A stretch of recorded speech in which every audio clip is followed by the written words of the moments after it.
and it's time for news and commentary with a dose of conservative commentary.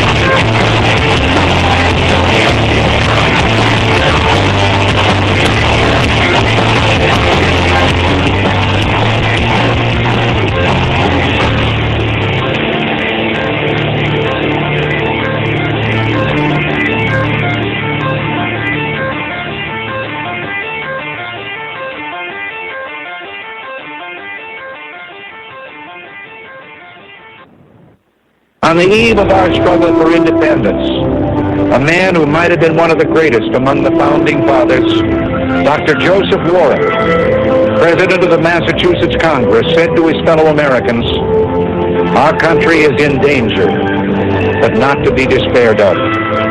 On you depend the fortunes of America. You are to decide the important question upon which rests the happiness and the liberty of millions yet unborn. Act worthy of yourselves." Well, I believe we, the Americans of today, are ready to act worthy of ourselves. Ready to do what must be done to ensure happiness and liberty for ourselves, our children, and our children's children. From time to time, we've been tempted to believe that society has become too complex to be managed by self-rule. That government by an elite group is superior to government for, by, and of the people. We are a nation that has a government, not the other way around. And this makes us special among the nations of the earth. Our government has no power except that granted it by the people.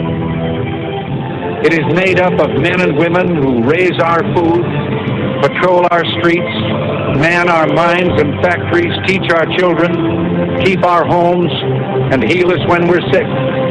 Professionals, industrialists, shopkeepers, clerks, cabbies, and truck drivers. They are, in short, we the people. Their patriotism is quiet but deep.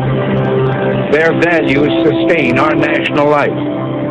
With the idealism and fair play which are the core of our system and our strength, we can have a strong and prosperous America at peace with itself and the world. So with all the creative energy at our command, let us begin an era of national renewal. Let us renew our determination, our courage, and our strength. And let us renew our faith and our hope. It is time for us to realize that we're too great a nation to limit ourselves to small dreams. We will again be the exemplar of freedom and a beacon of hope for those who do not now have freedom. We are a nation under God, and I believe God intended for us to be free.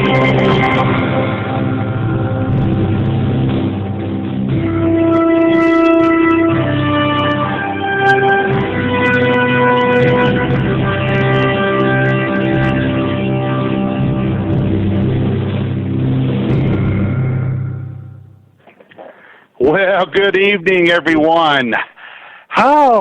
We are back again tonight. Of course, you are listening to News and Commentary with Dan Butcher, and I am the one and only Dan Butcher. I am also the editor-in-chief of Pundit Press. Please make sure to check out our website at punditpress.com. Now, I have to settle something real quick, because sitting right here beside me in the studio tonight is my beautiful young daughter, Alex Butcher. My listeners are very familiar with Alex. She's been on the program several times before. Now, she's trying to look mean and tough at me, but now here goes she smiling with the dimples and everything. But we were arguing because she swears that when I did the opening of the show, that I said that it was Tuesday, November the 13th, 2015. And I said, no. I said it was Tuesday, November the 3rd, 2015. But she swears up and down I said 13. So did I say 3 or 13? 13. I said 13. So we're going to have to go back and listen in the archive and in the podcast later. And so just to straighten everybody out, I didn't leap forward in time or anything. In case I did say the 13th, it is Tuesday, November the 3rd, 2015. And so I'm, oh my gosh, did I really just burp on the air? No one wants to hear that. I really, No one wants to hear that. that was just not, just keep talking. Oh my gosh. This show is just starting off wonderfully tonight. Nothing but professional live radio from this program, ladies and gentlemen. Nothing but professionalism. We are so professional tonight, we don't have a clue what we're going to talk about. So we're just going to spin the wheel of topics tonight. I'm going to have Alex provide the sound effect of the spinning wheel. Can you do a spinning wheel sound effect? Spinning wheel side effect. Seriously, that's all you've got for me? Yeah. That's all you've got? So sorry. Did I mention to everybody that my daughter is 14 years old and full of attitude? You really don't have a sound effect to spin the wheel of topic tonight. It's not my fault you don't have a soundboard yet. It's not my fault that I don't have the sound effect, and I'm trying to. It's called cheaping. It's called keeping the production cost down, or is it because I'm cheap? You're cheap. I'm cheap. I'm cheap? Yeah. How cheap am I? I want to stress something here. You're calling me cheap. Seriously. How am I cheap? You don't have a soundboard?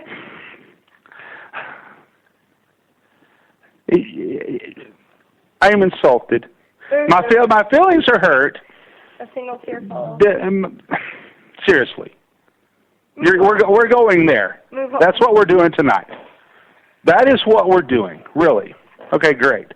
Now, hold on just a second. Come here. Now, everybody knows that for a long time, we actually do have some topics to discuss tonight, but everybody knows that my children are often sometimes they are a planned part of the show, and sometimes they're not a planned part of the show. Now, I want to see, come here for a second. This is my middle son, Daniel. Daniel, say hello to everybody. Hello? Okay, Daniel, do you know how many people are listening to this show right now? I don't care. He's fixing to fall over. 25,000 people are listening to this show right now. Okay. Okay, and now he looks like he's ghost white. What? Are you okay now? Go, son. He just came wandering into the studio. So anyway, so here we go, folks. Let's get to the topics tonight. And since I don't have a special sound effect from my daughter, why are you here? Because I asked you to, or what? Because you told me to sit on the table. Because I told you to sit on the table. Okay, so nothing but, once again, top quality radio production here, folks. But you know what? All fun aside, you get a little bit of the relationship that I have with my daughter, and I brag on her quite a bit, and I think it embarrasses her sometimes. She's quite an accomplished journalist in her own right already, having interviewed elected officials. She has the distinction of interviewing state representatives, other political leaders. She also has a distinction of having interviewed the one and only Ted Cruz, who is a GOP presidential candidate right now. So she has done some high-profile interviews, and it's always a joy when she comes on the show, attitude and all, rolling her eyes at me, trying to act tough, but she's all dimples.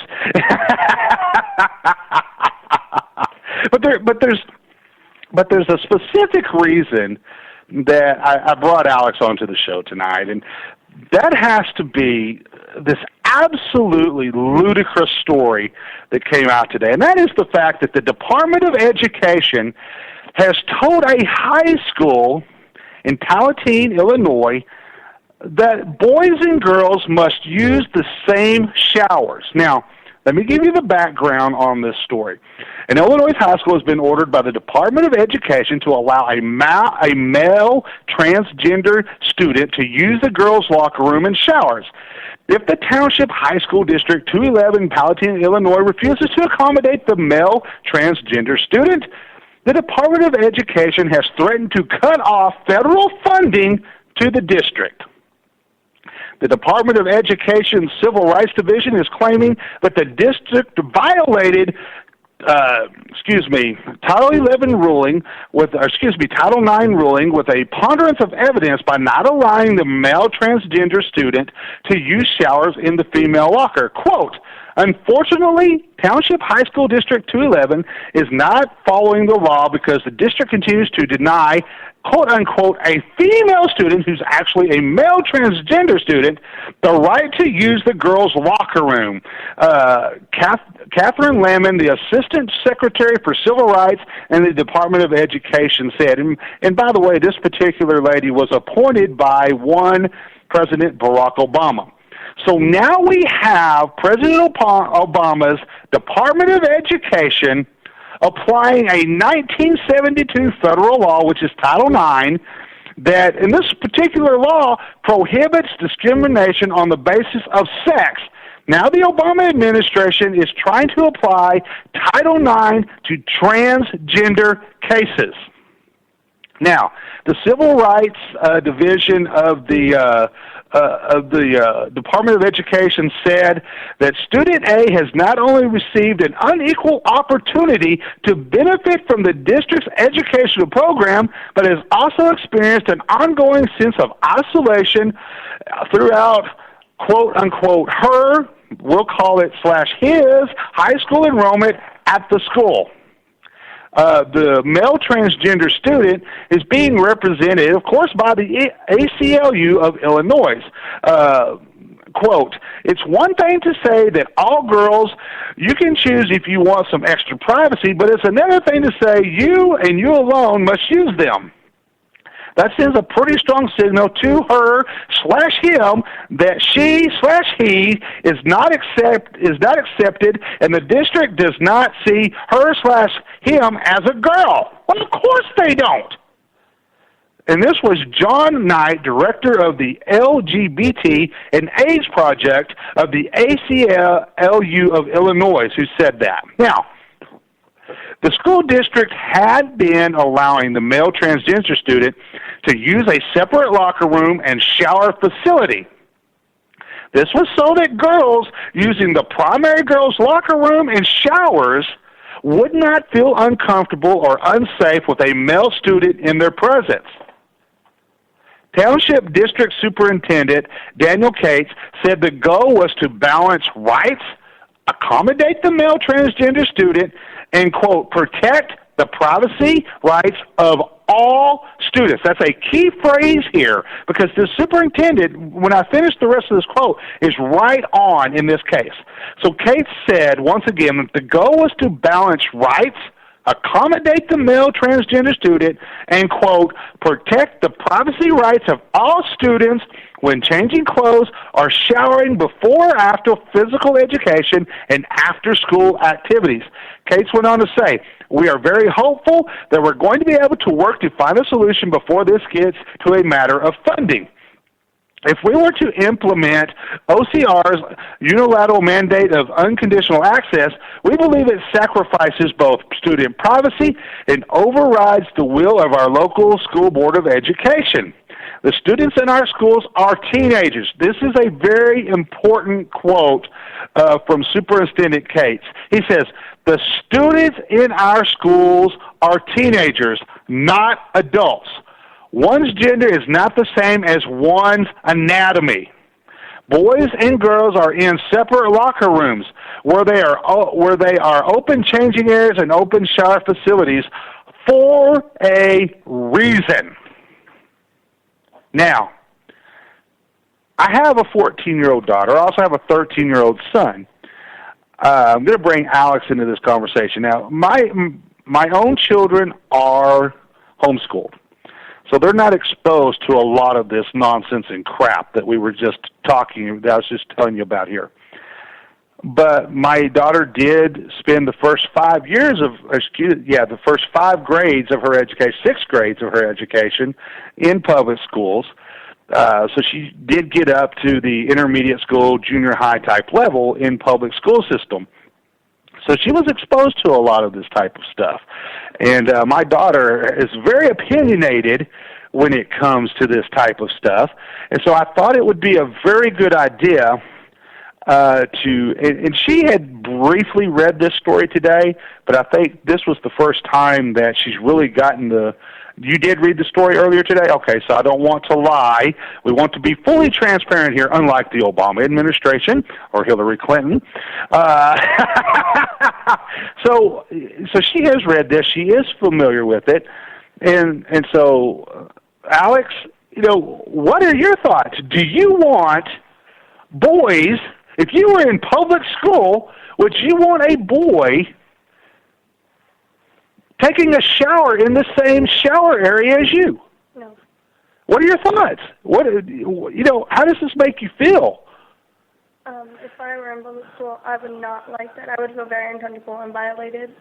Because a lot of this stuff, whether or not you identify as a girl or male, whatever, your genes, you still have the parts. Like, I would feel like I could be raped or something, and that would be serious. Whether or not you would do it or not, it is still possible. That's why there are separate changing areas for your safety and privacy. Now, Alex brings up something very important, and once again, you're getting exposed to a young lady that I'm very proud of, and that is she's very keen on these type of matters, especially when it pertains to her own age group, teenagers, young adults, etc. She brings up on last night's show, we were discussing the Caitlyn Jenner situation and being named Woman of the Year. Now, here is what ends up happening, and this is what you can start seeing. If this type of nonsense is allowed to progress in this progressive plague, progressive cancer trying to take hold in our country, and folks, this is part of this, what we were talking about on last night's show. If we allow something like this to happen, then it spreads. You have to understand, this not only affects this particular school, this affects every school in the country that receives any type of federal funding. Basically now the Obama administration, the Department of Education have now said that all public schools must allow boys and girls, teenagers with raging hormones. It doesn't matter if they're gay, straight, or whatever. You must allow all teenagers to use the same bathrooms. You must allow them to shower together. This is what has happened here, folks. This is what that opens the door to. Now, this also opens the door to a lot of dangers, like Alex was talking about. And I'll give you this scenario, okay?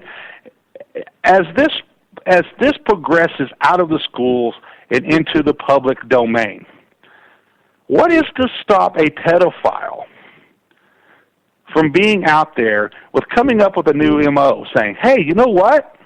You know what I can do? I can pretend to be a transvestite. I can pretend to be a woman. That way I can go in the bathroom and I can look for my next victims, whether it be a little boy or a little girl. The same thing pertains to a serial rapist, whether they're raping men or women. This opens up the opportunity to unimaginable dangers and crimes, folks. Now, I make no buts about the fact that I am a full supporter of gay rights. I make no buts about that. I make no apologies for that.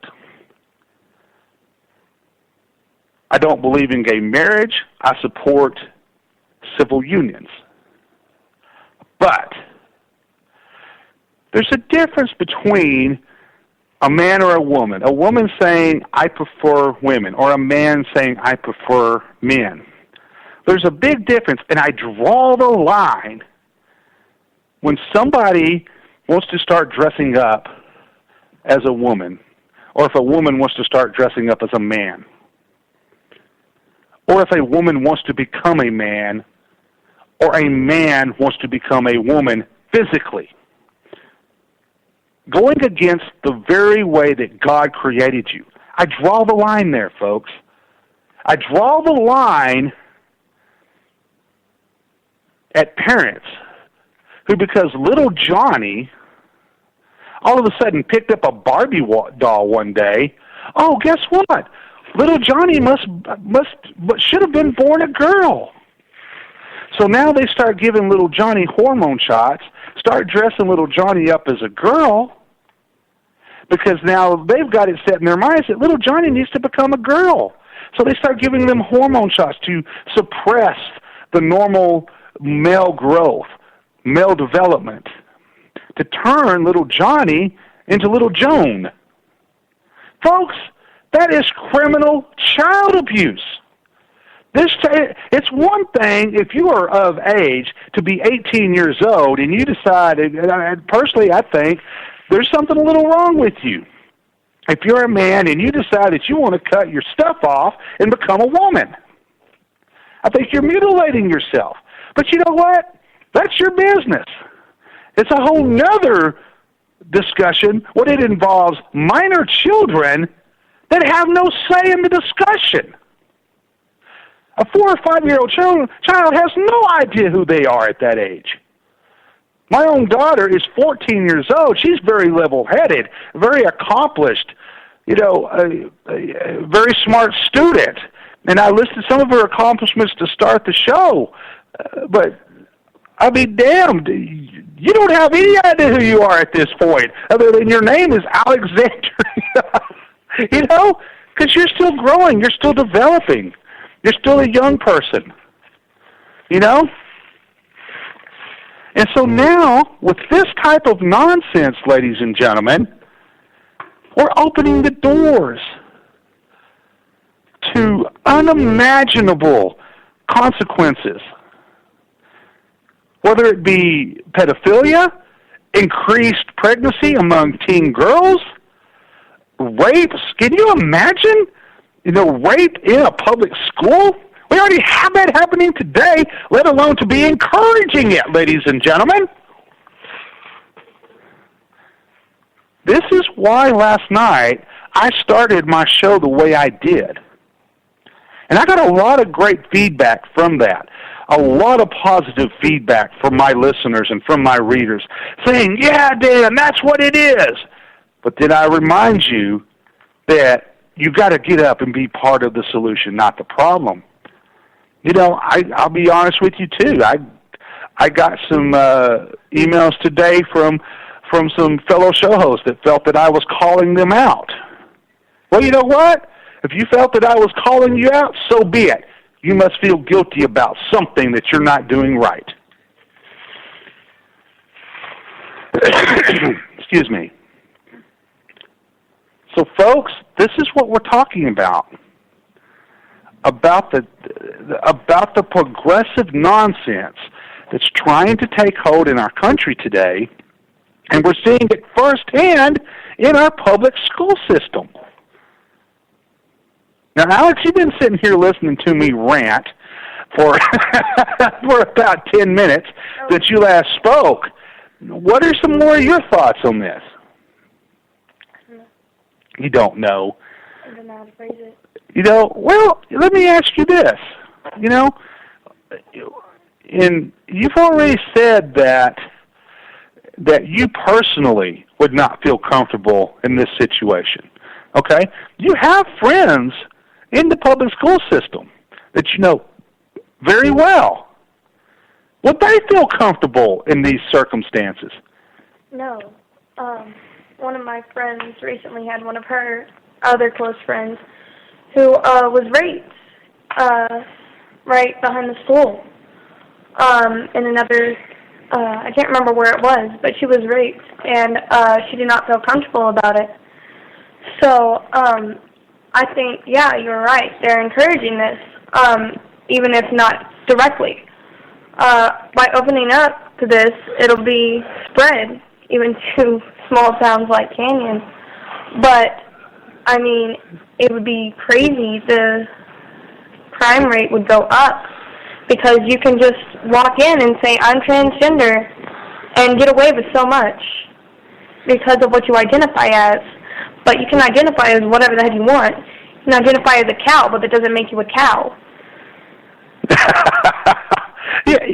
Alex, let me expand on this a little bit so that everybody understands what Alex is talking about.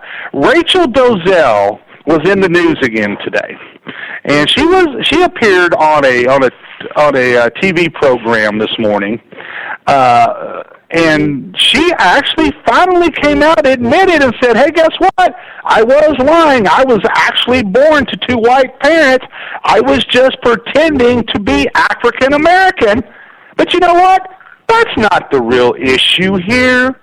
It's not a big deal that I was pretending to be an African American, that I was benefiting from it, I was profiting from it. I got a great education because of it. I got a job because of claiming that I was African American, but that's no big deal. It's no big deal that I was lying, that I threw my own parents under the bus, that I claimed that my mother had an affair with a black man, which was not true. That's not important. It's not important that I was lying. What is important is, and Rachel Dolezal stressed this today, she said, what is really important is the fact that I identified as being African American. It didn't matter that I wasn't actually born African American. It was the fact that I identified as being African American. So, Alex brought up a very good point tonight, folks. The fact that you can identify, it is now becoming the new normal in this world to identify, quote unquote, with whatever the hell you want to be. You can't make this stuff up. But here's the problem with that. Once again, this opens the door. This opens the door to situations that our children should not be put into. You know, if you're a mom or dad and you're sending your children off to school each and every day, you have a reasonable expectation that your children are going to be safe at school. Now, you're putting your children out there in the real world. Now, even though my children are homeschooled, you know, I do shelter them to an extent. But that's my job, is to protect my children. But by all means, don't shelter them from the real world. As you were just listening to Alex tonight, she is very keenly aware of what is going on in the news today, what is going on in our public schools, what is going on in our community, what is going on in our state, what is going on nationally. Very keen. She's 14 years old. And it's not something that she really, it's just something she does. It's not something that she really strives to do every day, but it's something that she does just, that she has an awareness, that she needs to know what's going on. So what this does, folks, once again, when you send your children out into public school, you have a reasonable expectation of a certain amount of safety for your children. You're entrusting the public school system or the private school that they may attend to, charter school or whatever, that those folks are going to protect your children to a reasonable extent. Now, once again, I don't shelter my own children from the real world. Every time I let them go out and play, let's be honest, there is something that could happen to them. But, you know, you do have to let go a little bit. But there are certain circumstances where you're giving somebody else responsibility for your child for 8 hours a day, and then come to find out, guess what? My daughter is going to have to be showering with boys after PE class. Folks, that is endangering our children.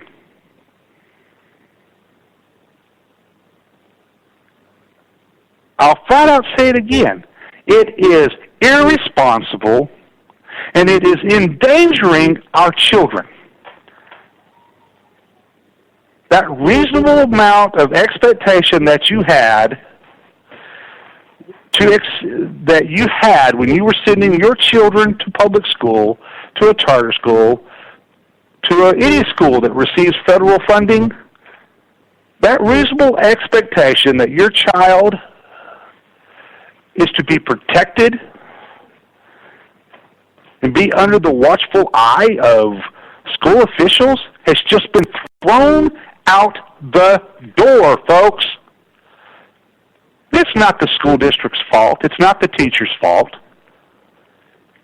This starts with the Obama administration, who are the leaders of this progressive plague in our country today, and the Department of Education. If you ever wanted a reason as to why it is a bad idea for centralized control over anything, but in this case we're going to use the public school system as an example.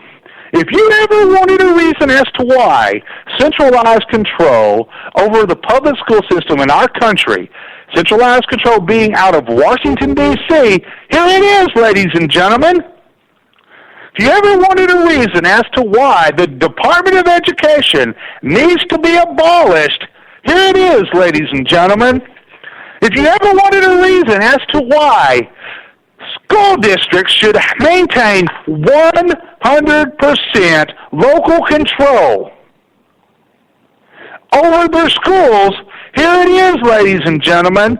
It is the states and the local school districts that should be overseeing the schools, not the federal government. Because then when that happens, you get asinine, stupid ideas like boys and girls must now shower together that endanger our children, folks.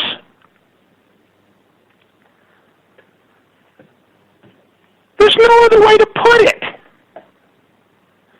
You are endangering our children.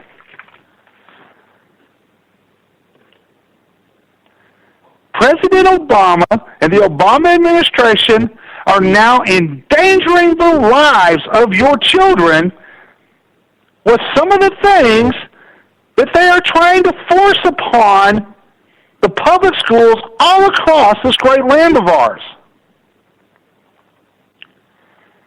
Now, folks, I'd like to remind you, if you'd like to join in the conversation tonight, the call-in number is area code 516-666-9908. Once again, that number is 516-666-9908. Now, remember, you got to press 1. When you press 1, it'll let me know that you want to come on the air and you want to discuss what we've been talking about. Oh, Alex, any more thoughts? You're chewing on ice. Folks, this is one of the things I don't get to do very often, and we're going to try to make Alex a bigger part of our show in the future. She's doing a happy dance. Everybody always enjoys it when you come on, you know. Just because, number one, you give your dad a hard time. One of Alex's biggest joys is to pick on me. And I never pick on you, is that right? Wrong. Wrong? Pigs have wings. You know, but I like to bring Alex on because, you know, a lot of the stuff we're doing, and like what I was talking about on last night's show, you know, we have this battle that we have to take up today for the future of our country. And it's so that we'll have a country here for our children and for our grandchildren. And now I want to get Alex's thoughts on this. And, you know, and I don't think I've ever asked her this question on the air before. How do you, right now, Alex, and I made this point last night, even with all of the nonsense that we've got going on in our country today, I feel very optimistic because I think we have a great group of young people coming up behind us, starting with my own children. in our house, I sometimes get accused of being strict. I don't think I'm that strict. My daughter says I'm not. So, but I know a lot of her friends think that I'm probably a lot more strict than what I should be. But basically, in my house, I have one rule, and I don't have a lot of rules. But I have one rule in particular, and it's called use common sense. That is the rule. That's pretty much the rule with my children, is use common sense. And so I'm going to ask Alex this question because she's, believe it or not, she is only 3 years away. She's 1 year away from starting to drive. She is 3 years away from going to college. And so that's a very scary thing for me, that my oldest child is going to be going off to college in about 3 years. And I hope she's going to follow in her old man's footsteps and do, something in media or news, journalism, something like that. She's already got her foot inside the door and has already done some great work. But, Alex, where you're sitting right now, and you look out the window, you see blinds. You're funny. But metaphorically speaking, of course, when you open up your eyes, what do you see your future being in this country? Are you optimistic? Yeah, you could have a negative view, but if you have a negative view, then you are resigning to yourself that you can't do anything about it. And then if everyone has that, we wouldn't get anywhere. And so I would much rather have an optimistic point of view and work at it and think that, yes, even if I don't get in the history books, or even if I don't become a big name that everyone remembers, at least I tried. At least I did my part. That I can try and make it better. Because if I try and other people try, then you can get somewhere, and that's my point of view. I'd much rather have an optimistic point of view. Yeah, Alex, you know a lot of children. Let's not use the term children. Let's use young people. Let's use the term young people. A lot of young people in your age group, and you're a young adult, 14 to 18 years old, a teen. A lot of them have this mentality of give me. What can you give me today? It seems like that there's not a work ethic or values are not being instilled upon them today. And I know you see that a lot. You come across that. I think you're very fortunate because most of your friends and most of your family that you hang out with are having those values instilled upon them. But yet you still see it out there. You see this give me attitude. What I deserve this, you owe this to me. That seems to be instilled, and unfortunately, that is a big mistake that my generation has done in a lot of the circumstances in raising children. Alex, what do you tell when you come across a situation like that? What do you tell people your own age? What should they be doing? To prepare for life. If you have, because I know you have a strong work ethic. You're 14 years old and you're already babysitting, making your own money. When you have those opportunities, you and I both know that, when, our deal is when you buy your first car, you raise half of the money, I pay the other half. Those are the type of agreements that we already have. So if you're talking, say I am another 14-year-old, another 15-year-old, and I'm sitting here talking to you, and I'm sitting here complaining because my parents have not gotten me the latest iPhone. They have not gotten me the latest video game. They have not bought me a car. They need to buy me a car. I have to have a car. All of my friends have this. You are the thrift store queen when it comes to buying clothes. my daughter was sitting here telling me how cheap I am. You ought to see how cheap she is. Well, you're cheap too. But the point being is that how do you address when you hear that type of stuff, Alex? How are you going to buy these things when you're on your own? How are you going to pay for these things if you don't have mom and daddy? I mean, how are you going to do that? You have to work for it. I mean, welcome to life. Newsflash, not everything is provided for you. You have to work to get anywhere. I mean, anyone who was anybody worked hard. They just didn't get anywhere by sitting on their butts. I mean, look at the very people who built this country worked very hard. And they served and they wanted this. They fought for their freedom, and then they worked to create a whole new country. And I mean, you aren't asked to do that much. You're asked to get a job and take care of yourself. That's what you're asked to do. And if you don't, then you will never get anywhere. Well, but Alex, if you listen to a lot of folks from the Obama administration or Hillary Clinton or Bernie Sanders, well, you know what? We should spread the wealth around. Everybody deserves their fair share. Do you think everybody deserves their fair share? You shouldn't have to work for that, Alex. That's what you're being told. You're being told you shouldn't have to work hard for your phone. It's okay. You can stay on your parents' health insurance till you're 26 years old. Don't worry about it. We'll take care of you, Alex. It's not even your parents' responsibility to take care of you. It's not even your parents' responsibility to make sure that you're properly educated. Feeding off the system. That is the government's job, Alex. Didn't you know that? It's the government's job to provide you health care, to make sure you got a job, to make sure that you get a car, to make sure you're educated. Didn't you know that? That's the federal government's responsibility. Didn't you know that, Alex? Well, where does the federal government get it all from? Exactly. I read something the other day, and it was about a class, and they were just so sure that this was going to work. They could just feed off the system. And so the teacher said, fine.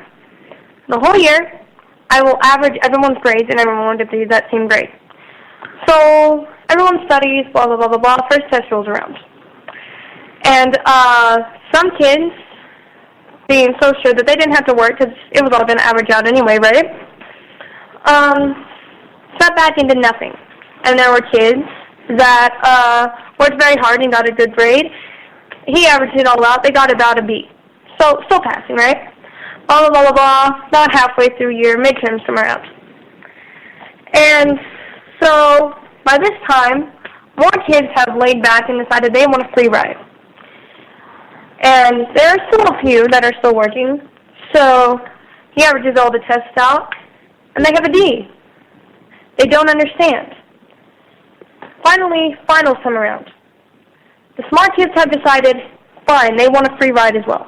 No one is putting in any effort because it's all going to average out. It's all going to do good, right? Averages out all the tests. No one studied, and they all did an F. They all failed the class. Because while it might work in the beginning, eventually more and more people will want a free ride. And then you have an overbalance, where there are more people feeding off the system than are putting in, and then you're left nowhere. And I will tell you right now, you just blew away every listener listening to this show tonight with that analogy.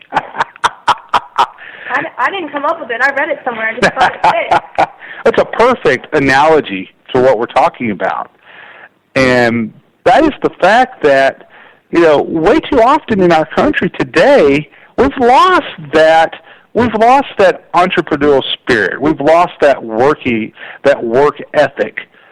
We've got this "you owe me" mentality, and this is something that has long plagued the minority communities across our nation, but now it's spread even further, and that goes back to the introduction of the welfare system under LBJ's administration, coming out of the 60s into the 70s, and of course, and now that has spread out of those communities into what would be considered traditional middle-class communities. You know, you have this, well, you know what? I shouldn't have to work that hard for this. You know, why? Why? Alex, don't you know that a college education should be a right, not a privilege? You shouldn't have to work hard to work your way through college. That should just be given to you. Alex, let me ask you about this, okay? We now have, in the state of California, okay, and this is happening in other states across the country, other districts, that they are now wanting to replace the traditional grading system. It's what? A check and a minus? Exactly. A smiley face? What they are wanting, that is exactly what they're wanting to do. They're wanting to replace it, and what they do is they say that this encourages the students. So this is what is basically happening. You know what it will encourage the students? I'm sorry, I'm going to go Harry Potter nerd right here, but we need to, you could try out the Harry Potter grading, where it's horrid, unacceptable, awful, you know, or troll. But I mean, that would encourage me, because I don't want to be a troll. But, I mean, a check and a minus, fine. You know what? Do it and see what happens. You're just going to end up with more zombies that aren't getting anywhere and feeding off the system. Basically, what they're going to do with these grading systems, they're not going to fail any students. But then you don't learn anything. Exactly. They have this theory. Now, once again, let me remind everybody that progressives, a.k.a. liberals, a.k.a. Democrats, a.k.a. socialists, often have these grand illusions of utopia.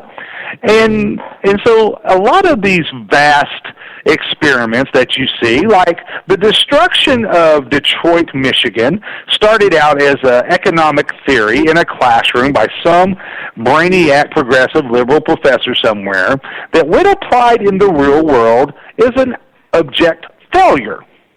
Once again, 99.9%, whether it's Keynesian economics, gun control, whatever, these liberal progressive theories, when they're put to the test in the real world, often fail. And this is another one. So here's what we're going to do.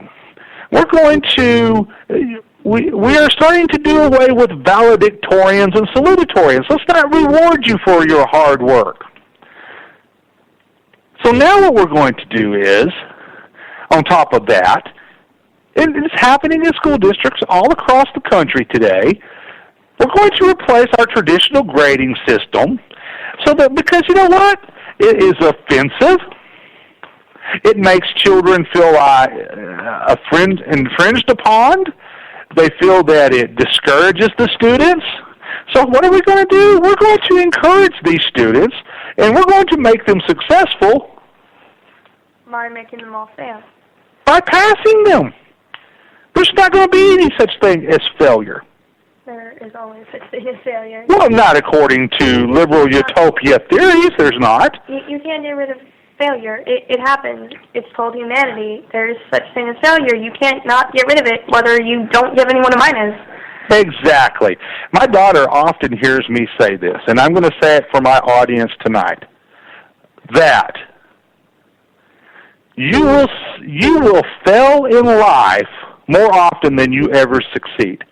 And I will promise you, for every 10 times you fail, there will be that one success that outweighs all of the failures. Once again, ladies and gentlemen, you will fail more than you succeed in life, but if you do it right and you're willing to work hard for it, you're willing to do what it takes, your successes will far outweigh your failures. But that is not what you hear from the progressive left, from the liberals, from the Democrats, but are all one and the same now. What you hear from them is, you know what, we got to level the playing field for everybody. Everybody deserves a participation trophy. We shouldn't keep score. So now we shouldn't keep grades at all. You know what? Little Johnny, little Kathy, what we want you to do now is, we want you just to try. Well, you know what? You don't even have to try anymore. You know what? Just show up to class and we'll pass you because we don't want to hurt your feelings. We don't want to make it seem like we're discriminating against you because you get a failing grade. So we're just going to pass you. It doesn't matter if you cannot read, write, add 1 + 1. Folks, that is indoctrination. That is what that is. That is income redistribution. Everybody deserves a level playing field. Let me tell you something, ladies and gentlemen. There's no such thing as a level playing field. It doesn't matter if it is a communist country, a dictatorship, the United States of America, whatever. There's no such thing as a level playing field in life. We all start out at the same place. We all start out as babies when we're born. Now, some of us have a few more advantages than others. Some of us sometimes have to work harder than others. But guess what? We all have the same opportunities to be successful in this country. We all have the same opportunities to pursue the American dream, to pursue life, liberty, and happiness. We all have that opportunity. We all put our pants on the same way. We all have to go to the bathroom. Ladies and gentlemen, we're all human beings. But yet, through the guise of class warfare that you hear from the professional race baiters such as Al Sharpton, Jesse Jackson, and yes, Barack Obama is a professional race baiter,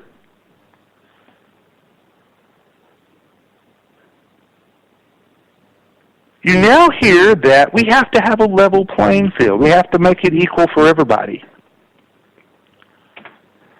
And what that does is, it takes away your human spirit. It demoralizes you. It takes away your entrepreneurial spirit. It takes away your work ethic. It takes away your family values. It removes fathers from the home. It removes God from the home. It removes God from the classroom. It removes family altogether. Now, ladies and gentlemen, my family's not perfect. You know, my wife and I argue. I'm not the best dad in the world. My daughter will sometimes claim that I am. But we try. We love each other. We care for each other. My children, people sometimes think it's strange when my sons open the door for ladies at the convenience store. They say, thank you. They say, yes, sir. Yes, ma'am. My own daughter and I sometimes argue. You know what? She's a teenager. I'm a dad. That's going to happen. But yet, because of some of the nonsense that we're seeing, by forcing the potential to force boys and girls to have to take showers together in public schools, endangering our children, these ridiculous progressive theories are endangering the very fabric and foundation of our country, and that's family. That's why you will hear me argue that we have to bring God back into the classroom. We have to bring God back into our homes. We have to bring fathers back into our homes. Parents have to be involved in their children's education. I guarantee you, when I go to my inbox tonight and start looking at some of the emails and comments coming in about tonight's show, there's going to be people completely shocked about the story that I started off tonight's show with, that there's the potential that when you send your children off to public school, once again, you have a reasonable expectation of a certain amount of security when you're entrusting somebody else with the life of your child. That it's now that your child is being endangered by this absolutely ludicrous and asinine decision from the Department of Education and the Obama administration.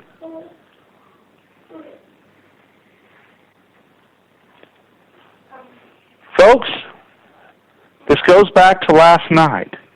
You've got to be involved. You've got to get up your butt off the couch. Get to know your neighbors. Know what's going on in your kids' school. Get involved in their education. Get involved in your PTA. Even though I homeschool my own children, I'm not a homeschool advocate. I'm actually a fierce opponent of the unschooling movement, which I think is completely ridiculous. I am a school choice advocate. I believe in finding the best fit for your children's educational needs, whether it's private, public, homeschooling, whatever. Homeschooling is not for everybody. But I'm involved in my children's educational process. Some of it we get right, some of it we get wrong. But we learn from it. We learn from the good, we learn from the bad. You've got to be involved in your community. Know your neighbors. Know what's happening in your county, in your state, know what's going on in Washington, D.C. You've got to become involved, ladies and gentlemen. Now, Alex is sitting here as I'm glancing. This is what's funny. I'm sitting here glancing because I have 2 minutes and 45 seconds left, and she's holding up the fingers to let me know how much time I have left in the show. Well, Alex, it's been fun tonight. I like having you on. We're going to make this a regular deal. You have any closing thoughts in a minute or less? Bye, and please use common sense. You know what? Simply put. But you know what? Alex speaks very truthfully. And that is why, of course, the catchphrase for this show is news and information with a dose of conservative common sense. The emphasis being on common sense, folks. If more people use the God-given common sense that is in their brains, in that head of theirs, we could solve a lot of the problems facing our country today.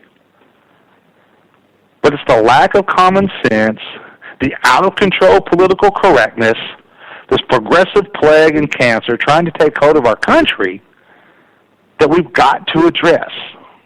But we cannot address that if you do not get involved. Well, folks, we have come to the end of tonight's show. Once again, you've been listening to News and Commentary with Dan Butcher. You can listen to the show every Monday, Tuesday, Thursday, and Friday nights at 8 p.m. Eastern Standard Time on Pundit Press Radio, SHR Media, Spreaker, and, of course, iHeartRadio. Well, folks, I will be back again with you on Thursday night, same time, same place. Once again, I am Dan Butcher. I'm the editor-in-chief of Pundit Press. Make sure to check out all the latest news and information at punditpress.com. Well, folks, thank you, good night, and God bless.